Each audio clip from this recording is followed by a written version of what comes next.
Good morning all of you and welcome back to engineering point. देखो आज हम क्या कर रहे हैं, हमारा जो फ्लूइड मैकेनिक्स सब्जेक्ट है C202 सेकेंड ईयर डिप्लोमा वो अपने स्टार्ट कर रहे हैं। ठीक है, तो C202 का जो आपका सब्जेक्ट है फ्लूइड मैकेनिक्स उसको अपने स्टार्ट कर रहा हूं आज मैं। तो आज हमारा पहला लेक्चर है जिसके अंदर मैं आपको बेसिक बताऊंगा कितने चैप्टर्स हैं, कितने चैप्टर जो हैं और क्या उनके मार्क्स वगैरह हैं और कैसे इसको आपको पढ़ाना है और कौन सी चीज तुमको ध्यान में रखनी है। ठीक है, चलो बात करते हैं। देखो एक तो ये चीज ध्यान में रखनी है कि जितने दिन मैं बाहर हूं, ठीक है, आउट ऑफ स्टेशन हूं, उतने दिन आपकी क्लास ऑनलाइन मोड पर होगी। ठीक है ना, टारगेट मेरा ये होगा कि जैसे कि 2 या 3 चैप्टर जो है या 2 चैप्टर तक अपने ऑनलाइन पढ़ेंगे, 3 भी हो सकते हैं। ठीक है, बाकी जो भी अपने जितने भी पढ़ेंगे वो अपने ऑफलाइन मोड पे पढ़ेंगे और ऑफलाइन मोड जो है वो अपने घर पे लगाएंगे क्लास। ठीक है ना, तो जो भी बच्चे हैं उनको पहले ही बता चुका हूं मैं, तो जो भी बच्चे हैं जो इंटरेस्टेड हो उनको घर पे आना पड़ेगा ऑफलाइन मोड के लिए। तो हमारा टारगेट ये होगा कि टोटल हमारे 8 चैप्टर है इस सब्जेक्ट के अंदर, उसमें से अपने लगभग 6 का टारगेट बनाएंगे कि 6 अपने करवा देंगे। ठीक है, चलो तो बात करते हैं अपने C202 की। तो सब्जेक्ट को स्टार्ट करने से पहले देखो करना क्या है, इसके अंदर मैं बात बता देता हूं आपको कि ये जो सब्जेक्ट है आपका, इसके अंदर आपको क्या क्या चीज पढ़नी है। आपको थ्योरी पोर्शन पढ़ना है। ठीक है, थ्योरी पोर्शन आपको पढ़ना है इसके अंदर, और एक होता है न्यूमेरिकल।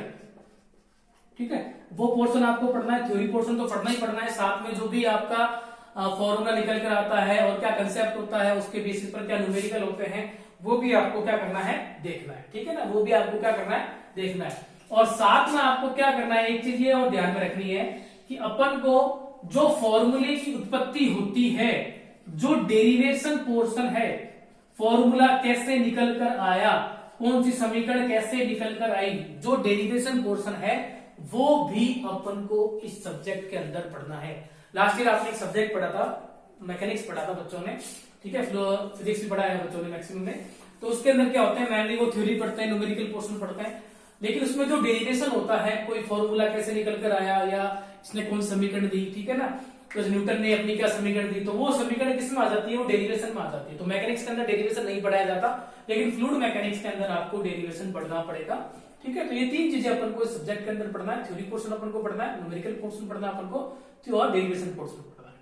तो जितने दिन मैं बाहर हूं उतने आगे क्लास ऑनलाइन बोर्ड पे लगेगी, और ऑनलाइन बोर्ड पर देखो क्या, थ्योरी तो मैं यहाँ पे लिखवा नहीं सकता बोर्ड के ऊपर। थ्योरी जो होगा वो मैं क्या करूंगा, ज्यादा समझा दूंगा आपको, जो चीज है वो कैसे आई वो वहां पे बोल दूंगा, और जो थ्योरी वो मैं यहाँ पे आपको समझा दूंगा। और नोट्स जो है वैसे के वैसे जो नोट्स होंगे वो आप ग्रुप में मिल जाएंगे। चाहे तो आप उसका प्रिंट निकालो, चाहे तो आप उसको हैंड से उतारो, जैसे भी आपको करना चाहो वो आप करो, और उसके नोट्स आप प्रिपेयर कर लेना। ठीक है, टारगेट मेरा होगा जैसे कि फ्लूइड मैकेनिक्स है, मैं लगभग 1.5 से 2 महीने में इसको पूरा करवाता हूँ। जब इसके अंदर कितने चैप्टर थे, 10 चैप्टर थे। ठीक है ना, 10 चैप्टर बच्चे थे, तो मैं लगभग 2 महीने में इसको करवा देता था।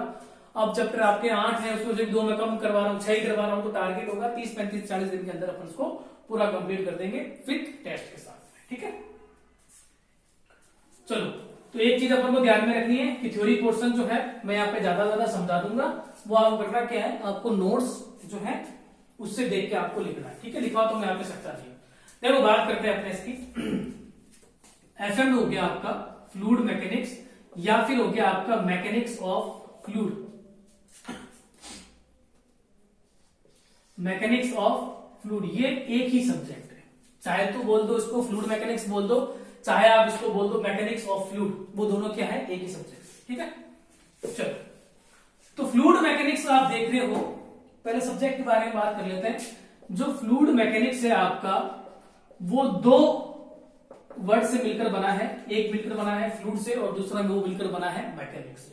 तो पहले अपन पढ़ लेंगे कि फ्लूइड क्या चीज होती है, फिर अपन पढ़ लेंगे मैकेनिक्स क्या होती है, तो दोनों को अपन साथ में पढ़ लेंगे तो अपन को ये पता चल जाएगा कि फ्लूइड मैकेनिक्स एक्चुअली में क्या चीज है। ठीक है, तो पहले तो सब्जेक्ट के बारे में पढ़ लेते हैं, बेसिक बताने के बाद मैं आपको बताऊंगा कितने चैप्टर हैं आपके, और थोड़ा सा मैं आपको सब्जेक्ट भी आज, पहला जो चैप्टर है वो भी आज अपने स्टार्ट कर देंगे। ठीक है, देखो तो मुझे प्रकृति का विकास हुआ था, तो उसमें जो भी कण मौजूद है, यानी जो भी मैटर जो है, जो भी मौजूद है, वो 3 रूपों में मौजूद है। मैटर जो भी है यहाँ पर वो कितने रूपों के अंदर मौजूद है, 3 रूपों के अंदर मौजूद है।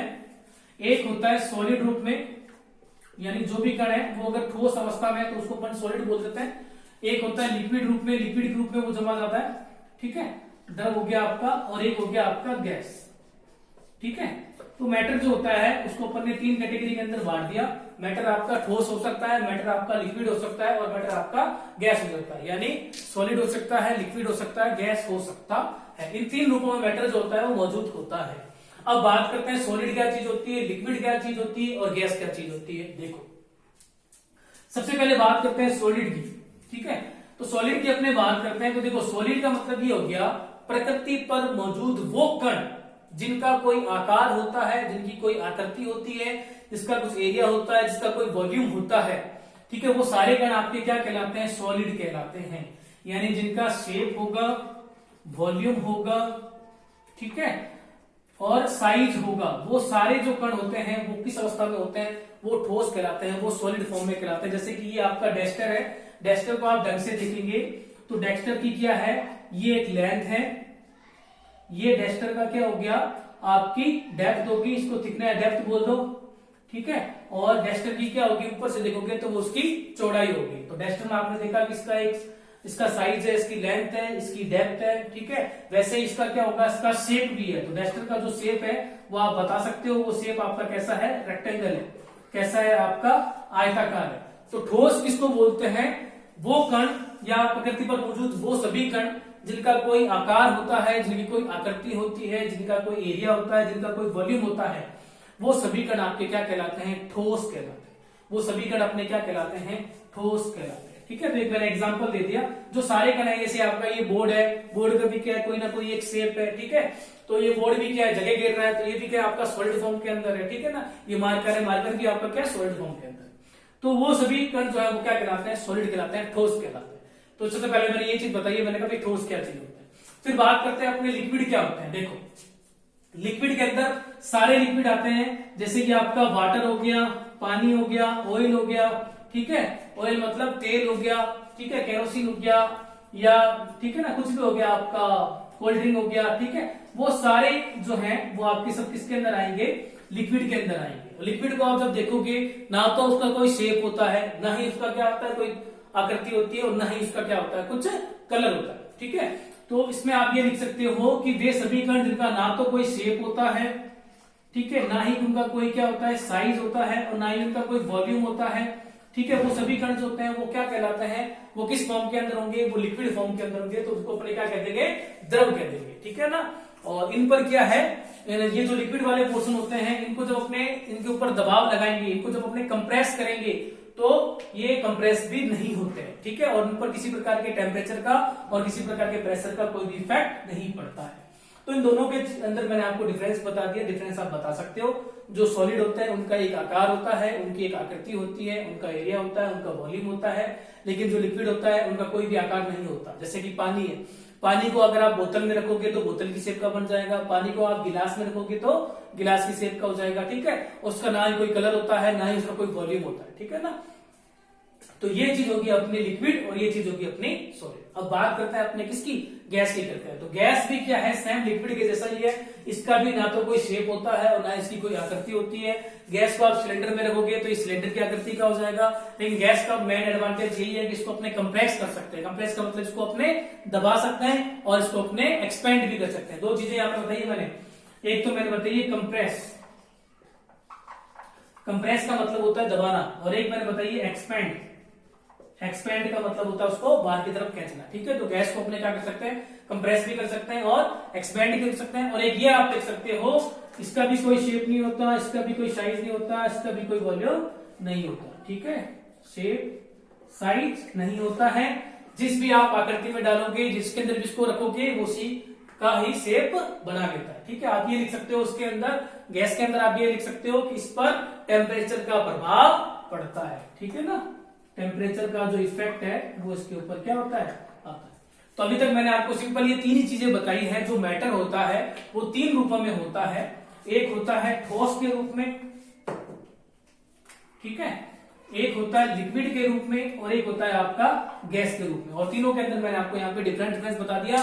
जिसका कोई शेप होता है, साइज होता है, वॉल्यूम होता है, ठीक है, जो जगह घेरता है और जो न्यूटन के लॉ को फॉलो करता है वो सॉलिड पोर्शन कहलाता है, ठीक है। और जो न्यूटन के लॉ को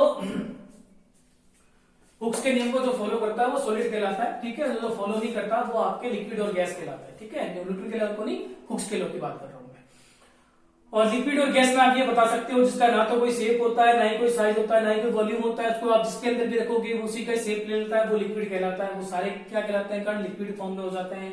गैस में भी आप ये लिख सकते हो, ना तो कोई शेप होता है उसका, ना ही कोई साइज होता है, लेकिन इसको अपने एक्सपेंड भी कर सकते हैं, यानी इसको एक्सपेंड कर सकते हैं और इसको अपने कंप्रेस कर सकते हैं, और इसका टेम्परेचर का प्रभाव पड़ता है, ठीक है। तो ये तीन चीजें मैंने अभी आपको बताई है, एक सॉलिड बताई है, एक मैंने लिक्विड बताई है और एक मैंने गैस बताई है। अब बात करूं, देखो इधर,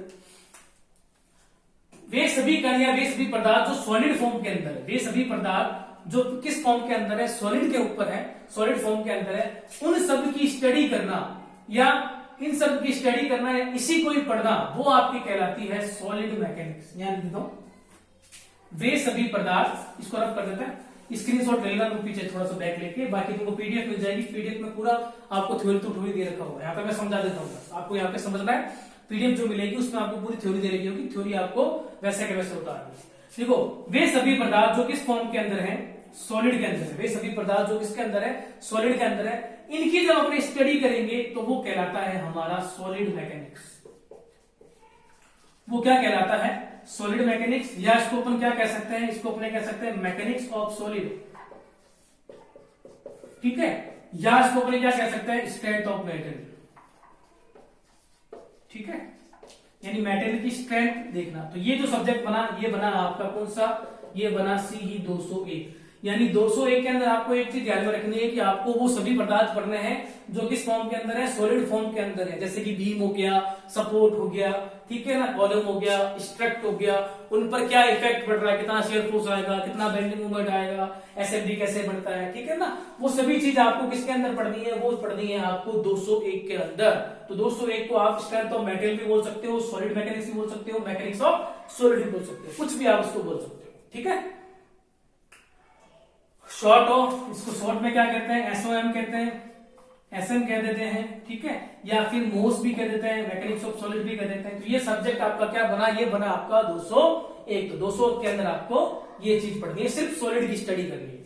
अब बात करते हैं अपने किसकी, लिक्विड की और गैस की बात करते हैं। तो लिक्विड और गैस जो है, ये दोनों मिलकर क्या बनाता है, ये बनता है फ्लूइड। दोनों मिलकर क्या बनता है, फ्लूइड बनता है।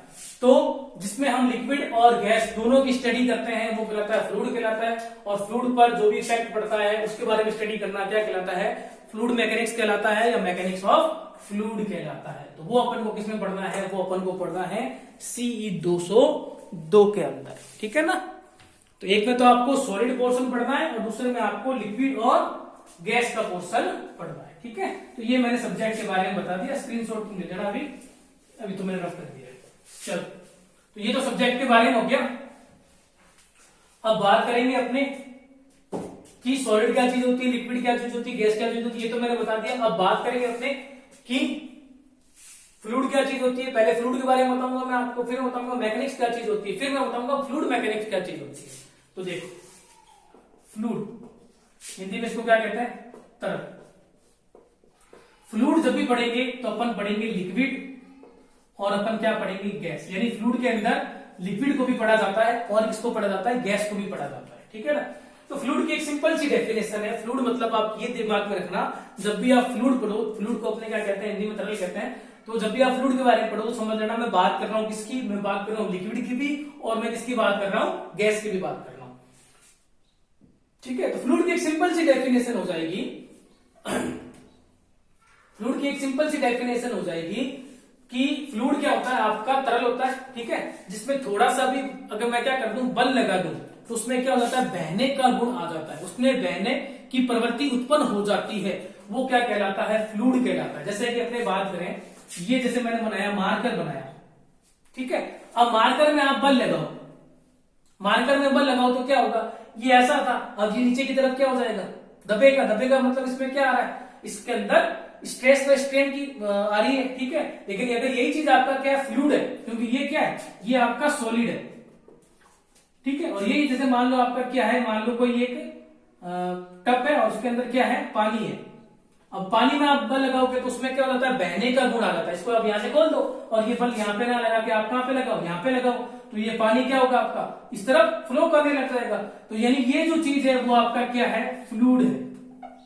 ये जो चीज है वो आपका क्या है, फ्लूइड है। तो फ्लूइड की एक सिंपल सी डेफिनेशन हो जाएगी, थोड़ा सा भी बल लगाने पर यदि उसमें बहने का गुण आ जाता है तो वो सभी क्या कहलाते हैं, फ्लूइड कहलाते हैं। ठीक है, सिंपल डेफिनेशन देते हैं, जिसमें शियर फोर्स या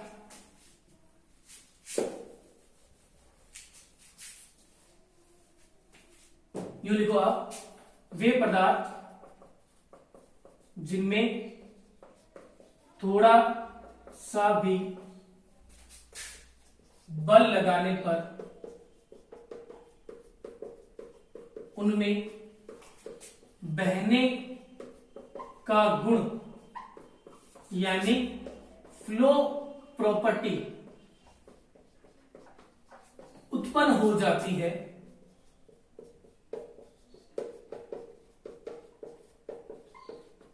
क्या कहलाते हैं, फ्लूइड कहलाते हैं। ठीक है ना, ये आप लिख देना, क्या कहलाते हैं, फ्लूइड कहलाते हैं। ठीक है, वे पदार्थ जिसमें थोड़ा सा भी बल लगाने पर बहने का गुण यानी फ्लो की प्रॉपर्टी या जो भी मैटर है वो आपका जो पदार्थ है आपका फ्लो करने लग जाता है, तो वो क्या कहलाता है, आपका फ्लूइड कहलाता है। मैंने एग्जांपल यहाँ पे दे दिया, जैसे मैं डेस्टर का एग्जांपल लिया, डेस्टर क्या है, सॉलिड फॉर्म के अंदर, वो क्या है, एक ठोस अवस्था में, उसमें आप बल लगाओगे या तो उसमें टेंशन आएगा या कंप्रेशन आएगा या स्ट्रेस आएगा या उसमें स्ट्रेन आएगा। लेकिन बात करें अपने फ्लूइड की, बात करें, मैंने पानी का एग्जांपल आपको दिया, उसमें आप क्या करो, हल्का सा बल लगाओ, बल लगाओगे तो पानी जो आपका स्थिर अवस्था में था फिर वो क्या हो जाएगा, गतिशील हो जाएगा, यानी इसमें क्या हो जाएगा, बहने का गुण उत्पन्न हो जाएगा। तो ये एक डिफरेंस होता है किसके बीच में, सॉलिड के बीच में और फ्लूइड के बीच में।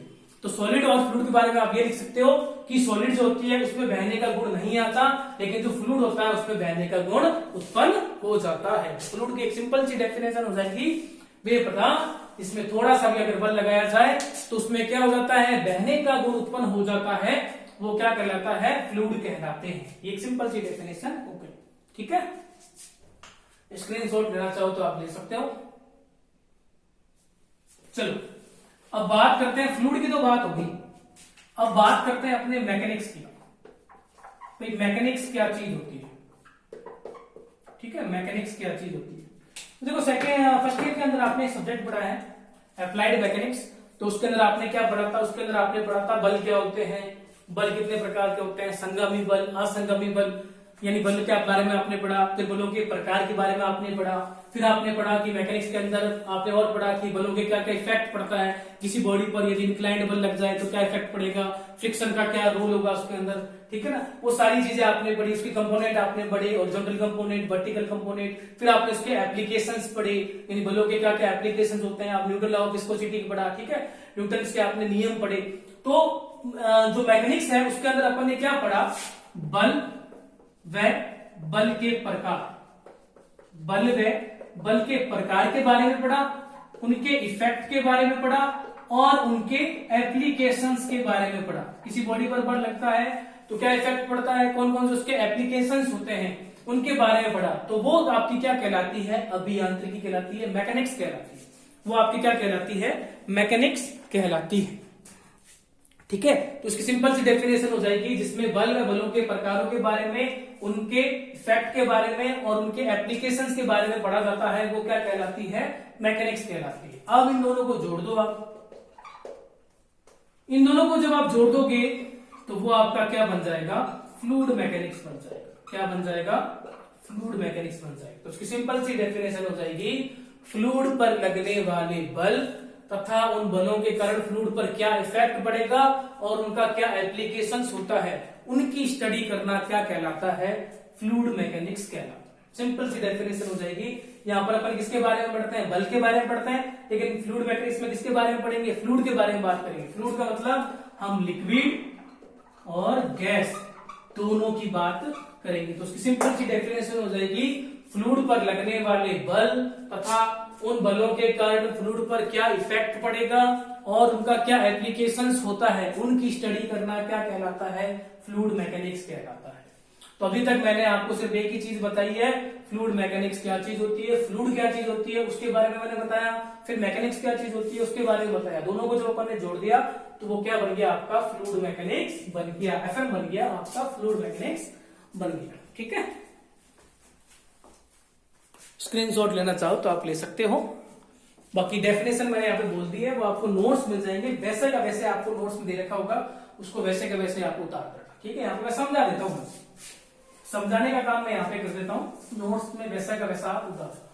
ठीक है, तो फ्लूइड सबसे पहले अपन ने क्या पढ़ा, मैटर 3 रूपों में होता है, सॉलिड में, लिक्विड में और गैस में। सॉलिड जो ठोस अवस्था में होता है, ना तो सॉलिड इसका शेप होता है, साइज होता है, उसका एरिया होता है, वॉल्यूम होता है, सॉलिड कहलाता है। ठीक है, और सॉलिड के लिए हुक का नियम फॉलो होता है, यानी stress directly proportional to strain. Liquid के बारे में पढ़ा, यानी इसका कोई ना तो कोई शेप है, ना कोई उसकी आकृति होती है, जिस भी आप बोतल में डालोगे बोतल की आकृति ले लेगी, गिलास में डालोगे गिलास की आकृति ले लेगी। ठीक है, तो ये अपन ने पढ़ा, वो लिक्विड फॉर्म में होता है। ठीक है, लिक्विड आपके सारे हो जाएंगे, वाटर हो जाएगा, केरोसिन हो जाएगा, ऑयल हो जाएगा, ठीक है, कोल्ड ड्रिंक हो जाएगी, वो सारे आपके लिक्विड के अंदर आ जाएंगे। फिर अपन ने गैस के बारे में बात करी, गैस को भी अपन ने किससे रिलेट किया, लिक्विड से रिलेट किया।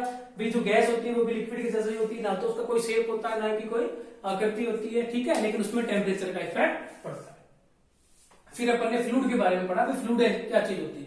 तो फ्लूइड के अंदर आपने ये पढ़ा कि फ्लूइड जो होता है तरल, उसके बारे में आप पढ़ा, जिसमें थोड़ा सा भी आप बल लगाते हो तो उसमें बहने का गुण उत्पन्न हो जाता है, यानी बहने की प्रवृत्ति उत्पन्न हो जाती है, तो वो फ्लूइड कहलाता है। मैकेनिक्स के बारे में क्या पढ़ा, बल तथा बलों के प्रकार के बारे में पढ़ना, उनके इफेक्ट के बारे में पढ़ना। ठीक है, वो क्या कहलाते हैं, हमारे क्या कहलाती है, मैकेनिक्स कहलाती है। उसके बाद दोनों को जोड़ दिया तो फ्लूइड मैकेनिक्स कहलाती है। ठीक है, तो लास्ट ईयर जब आपने मैकेनिक्स पढ़ी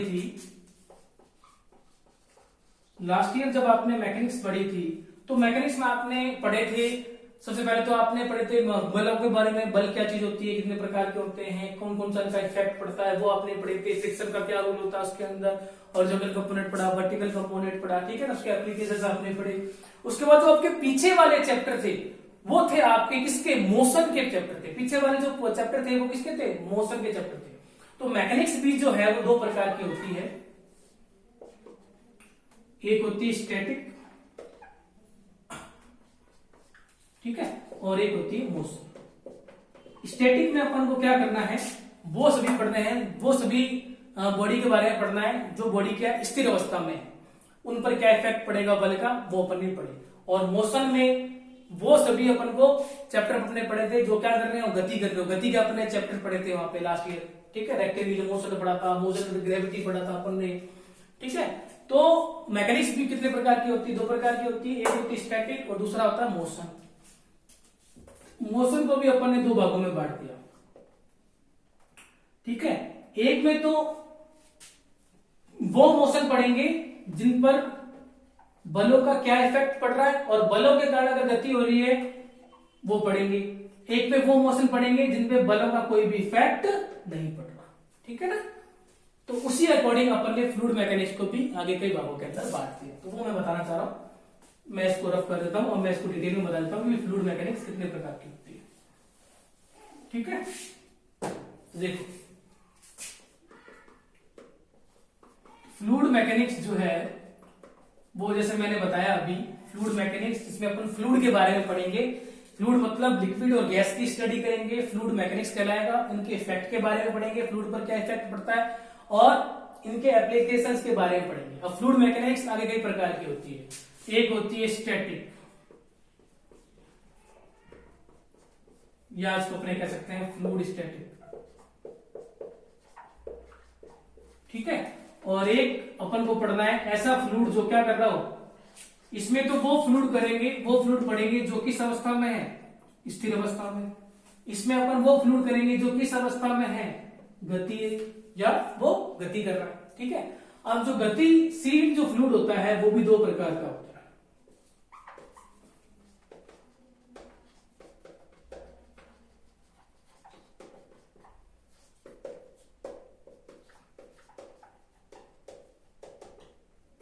जो गतिशील फ्लूइड होता है वो भी आपके 2 प्रकार का होता है। एक तो होता है फ्लूइड काइनेमेटिक और एक होता है आपका फ्लूइड डायनेमिक। काइनेमेटिक फ्लूइड वो फ्लूइड होता है जो किस अवस्था में हो, गतिशील अवस्था में हो, लेकिन इसमें हम उन बलों का अध्ययन नहीं करते जिसके कारण आपका फ्लूइड क्या कर रहा हो, गति कर रहा हो। ठीक है, ये इसकी सिंपल सी डेफिनेशन हो जाएगी।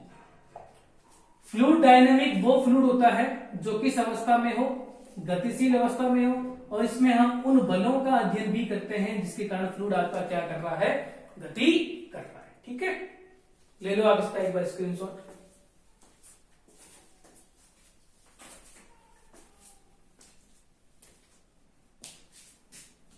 तो 25 मिनट का लेक्चर बन चुका है। ठीक है, तो फ्लूइड मैकेनिक्स को अपन ने आगे 3 भागों के अंदर बांट दिया।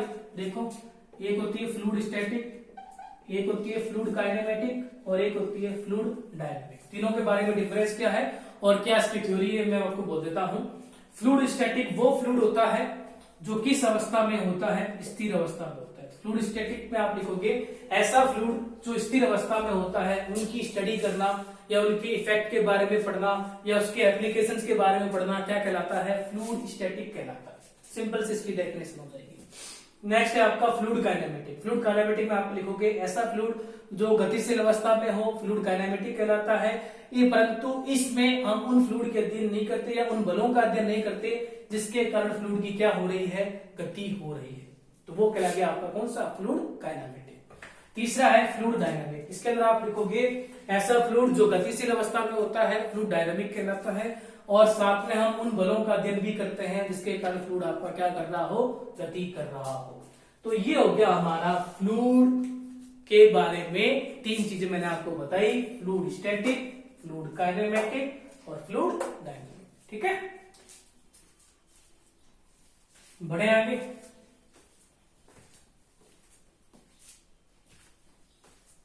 चलो, तो ये चीज होगी। अब बात करते हैं अपने फ्लूइड मैकेनिक्स। आपको अब तो समझ में आ गया होगा भाई फ्लूइड मैकेनिक्स क्या चीज है, जिसमें अपन को फ्लूइड के बारे में पढ़ना है।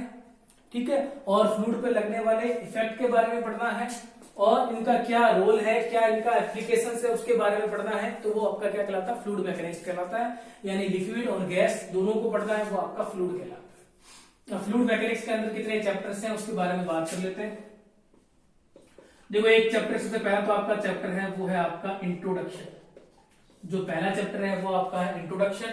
इंट्रोडक्शन मतलब फ्लूइड के बारे में, फिर सॉलिड क्या होता है, लिक्विड क्या होता है, गैस क्या होता है, फ्लूइड क्या चीज होती है, फ्लूइड मैकेनिक्स क्या चीज होती है। ठीक है, स्टैटिक फ्लूइड क्या होता है, डायनेमिक फ्लूइड क्या होता है, काइनेमेटिक फ्लूइड क्या होता है, वो सभी जो मैंने अभी बताया वो आपसे पूछा जा सकता है। इसके अलावा फ्लूइड की कुछ प्रॉपर्टीज है, ठीक है ना, डेफिनेशंस आती है, सिंपल सिंपल सरफेस टेंशन क्या होता है, कैपिलरी क्या होता है, वो सब कुछ पढ़ेंगे अपने इंट्रोडक्शन वाले चैप्टर के अंदर। एग्जाम पॉइंट ऑफ व्यू से ये चैप्टर आपका 4 to 6 या 8 मार्क्स तक आपका कैरी होता है। ठीक है, सेकंड चैप्टर अपन पढ़ेंगे प्रेशर। प्रेशर यानी दाब। ठीक है, प्रेशर और पूरा नाम क्या है इस चैप्टर का, इसका पूरा नाम है प्रेशर एंड इट्स मेजरमेंट। दाब क्या होता है, दाब का क्या इफेक्ट होता है और इस दाब को कौन कौन से इंस्ट्रूमेंट है, इंस्ट्रूमेंट मतलब कौन कौन से ऐसे इंस्ट्रूमेंट है, यानी कौन कौन से ऐसे आप ये मान सकते हो लैब के कौन से एक्सपेरिमेंट है जो अपन को यहाँ पे पढ़ना है। ठीक है, इंस्ट्रूमेंट के द्वारा कैसे अपने प्रेशर को मेजर कर सकते हैं। ठीक है ना, वो भी अपन को यहाँ पर पढ़ना है, मैनोमीटर पढ़ना है। ठीक है ना, वो सब कुछ वो अपन यहाँ पे पढ़ेंगे। ये भी आपका एग्जाम पॉइंट ऑफ इंपॉर्टेंट है। ठीक है ना, ये आपको सबसे ज्यादा इंपॉर्टेंट यही है आपका। ठीक है, इन दोनों के अंदर अभी तक। तीसरा है आपका हाइड्रोस्टेटिक। हाइड्रो का मतलब क्या होता है, वाटर। स्टैटिक का मतलब मैंने अभी बता दिया, यानी ऐसा फ्लूइड आपको पढ़ना हो जो किस अवस्था में हो, स्थिर अवस्था में, उसका भी डेरिवेशन पूछा जाता है। मार्क्स में लिख लिया अभी किसी के भी। ठीक है, बता दूंगा मैं आपको साथ में। हाइड्रोकाइनेमेटिक नेक्स्ट चैप्टर आपका क्या है, हाइड्रोकाइनेमेटिक। 5वां चैप्टर है आपका हाइड्रोडायनेमिक। तो देखो, इसमें वो फ्लूइड पढ़ना है जो स्थिर अवस्था में हो, इसमें वो फ्लूइड पढ़ना है जो गतिशील अवस्था में हो, लेकिन उन बलों का अध्ययन नहीं करना जिसके कारण बल आपका फ्लूइड आपका क्या कर रहा है, गति कर रहा है। और हाइड्रोडायनेमिक में वो फ्लूइड पढ़ना है जो आपका गतिशील अवस्था में हो तथा उन बलों के भी अध्ययन करना है, इसी कारण आपका फ्लूइड जो है वो गति कर रहा है। ठीक है, छठा चैप्टर है आपका ओरिफिस एंड नोचेस। ठीक है, ओरिफिस और ये नोच जो है ये इंस्ट्रूमेंट होते हैं जिनके द्वारा डिस्चार्ज मेजर किया जाता है, वेलोसिटी मेजर किया जाता है। इसमें 2-3 इंस्ट्रूमेंट अपन और पढ़ेंगे। ठीक है ना, इंपॉर्टेंट चैप्टर है ये भी आपका। 7वां चैप्टर है flow through channel, flow through pipe. ठीक है। और लास्ट 8वां चैप्टर है आपका फ्लो थ्रू चैनल, ठीक है। तो ये टोटल 8 चैप्टर है आपके सिलेबस के अंदर। तो उसके अंदर जैसे देखो आपके 8 चैप्टर है, 8 चैप्टर हैं। अगर आपका ऑब्जेक्टिव और सब्जेक्टिव दोनों हैं, जब तो आपका पेपर बन के आएगा 110 मार्क्स का, जिसमें से 30 मार्क्स का तो आपका ऑब्जेक्टिव होगा और 80 मार्क्स जो है उसका आपका क्या होगा, सब्जेक्टिव होगा, रिटन होगा, ठीक है। तो टोटल आपका पेपर बन के आएगा, अगर ऑब्जेक्टिव सब्जेक्टिव दोनों है तो 110 मार्क्स का बन के आएगा। लेकिन इस 180 जो है उसमें से अटेंड कितने का करना है, 40 का ही करना है। तो 40 और 30 70 का अटेंड करना है, 23 नंबर आपको लेके आना है। तो ये मान के चलो सारे चैप्टर भी पढ़ने हैं, कोई इंपोर्टेंस नहीं है। अगर आपके पास में 8 चैप्टर है, 8 में से आप 6 भी अच्छे से तैयार करके जाते हो तो आप 5 से ज्यादा अच्छे से नंबर आराम से ला सकते हो, क्योंकि जो सब्जेक्टिव वाला है उसमें 8 क्वेश्चन आएंगे, 8 में से आपको सिर्फ 4 ही अटेंड करने होते हैं, ठीक है। और अगर ये पैटर्न फॉलो नहीं होता तो पुराने वाला पैटर्न अगर आपका फॉलो होता है, पुराने वाले पैटर्न में कितने मार्क्स का पेपर क्या था, 94 मार्क्स का, उसमें से 70 का ही अटेंड करना, 24 का पीछे छोड़ना होता था। इसमें भी कितने नंबर लेके आने थे, 23 नंबर, ठीक है ना। तो पैटर्न आपका जो भी है वो आपको कॉलेज में आप पता करो एक बार अच्छे से। और एक काम ये करो, और दूसरा काम क्या करो, पुराने जो भी पेपर्स हैं वो अपने पास में संभाल के रखो, एनके वेनके जो है ना वो अपने पास में संभाल के रखो। तो ये आपके टोटल 8 चैप्टर है, 8 में से अपन 6 कर लेंगे, बढ़िया तरीके से कर लेंगे 6, ठीक है ना। 2-3 अपने चैप्टर ऑनलाइन मोड में पढ़ लेंगे, 2-3 चैप्टर अपने ऑफलाइन मोड में पढ़ लेंगे। आपको पास है तो बढ़िया ही करवा देंगे। देखो ये जब चैप्टर है उसमें से इंपोर्टेंट कौन कौन से है, तो देखो बात करते हैं। तो थ्योरी आप पढ़ सकते हो, तो पहला इंपोर्टेंट कह सकते हो, आपके पहले में कंप्लीट थ्योरी है, न्यूमेरिकल भी आता है इसके अंदर, ठीक है, कुछ पोर्शन। एक तो 8वां चैप्टर आपका इंपोर्टेंट है भाई, फ्लो थ्रू चैनल जो है वो आपका इंपोर्टेंट है। यहाँ पर आपको 2-3 एक डेरिवेशन पढ़ने हैं, 12 से 14 मार्क्स का ये चैप्टर आपका बढ़ जाता है। फ्लो थ्रू पाइप आपका इंपोर्टेंट है, ठीक है ना। और इफिशिएंट नोचेस ये भी आप इंपोर्टेंट कर सकते हो। और बात करें सेकंड चैप्टर भी आपका इंपोर्टेंट है, ठीक है ना। हाइड्रोडायनेमिक भी आपका इंपोर्टेंट है। तो ये 4 एक चैप्टर है 8 में से, जो आप अच्छे से तैयार कर लो तो आप आराम से पास हो जाओगे। 4 में से आप अगर 1 से 6 भी पढ़ते हैं तो भी आप पास तो हो ही जाओगे, आराम से पास हो जाओगे, ठीक है। तो आज एक छोटा सा लेक्चर मैंने आपके लिए बनाया है। इसके अंदर मैंने ज्यादा कुछ नहीं पढ़ाया, मैंने बेसिक चीज बताई है, फ्लूइड क्या चीज होती है उसके बारे में मैंने बताया, और फ्लूइड मैकेनिक्स के बारे में बताया, फ्लूइड मैकेनिक्स की कौन कौन सी ब्रांच है या कितने प्रकार के टाइप है उसके बारे में मैंने बताया, ठीक है ना। मार्क्स देखो सभी चैप्टर के अलग अलग वेरी करते हैं। ये जो मार्क्स मैं आपको बताऊंगा ये लास्ट ईयर से तक थे, ठीक है ना। जैसे कि बात करें फ्लो थ्रू चैनल की 12-14 मार्क्स तक पूछ लेते थे, लेकिन अब तुम्हारा पैटर्न चेंज हुआ है। फ्लो थ्रू चैनल इसका भी 10 से 12 मार्क्स का न्यूमेरिकल पूछ लेता है, ठीक है, थ्योरी इसमें पूछ लेता है, और इफिशिएंट नोचेस है इसमें से भी पूछ लेता है, ठीक है। तो मार्क्स अभी मैं बता नहीं रहा, क्योंकि कुछ भी हो सकता है, क्योंकि अगर तुम्हारा ऑब्जेक्टिव लग रहा है तो फिर वो वेरी कर लेता है, ठीक है। पहला चैप्टर ऐसा है कि इसका ऑब्जेक्टिव अच्छे मार्क्स का पूछ लिया जाता है, ठीक है ना। चलो फिर इस लेक्चर को एंड करते हैं। एक छोटा सा लेक्चर मैंने बनाया तुम्हारे लिए, इसको मैं शेयर कर दूंगा जल्दी, ठीक है। और हमारा जो अगला लेक्चर होगा उसके अंदर सीधे अपने फ्लूइड की प्रॉपर्टीज के बारे में पढ़ेंगे। यहाँ तक आपको पीडीएफ मिल जाएगी, उस पीडीएफ को वैसा का वैसा अपने कॉपी में उतारना, ठीक है। चलो।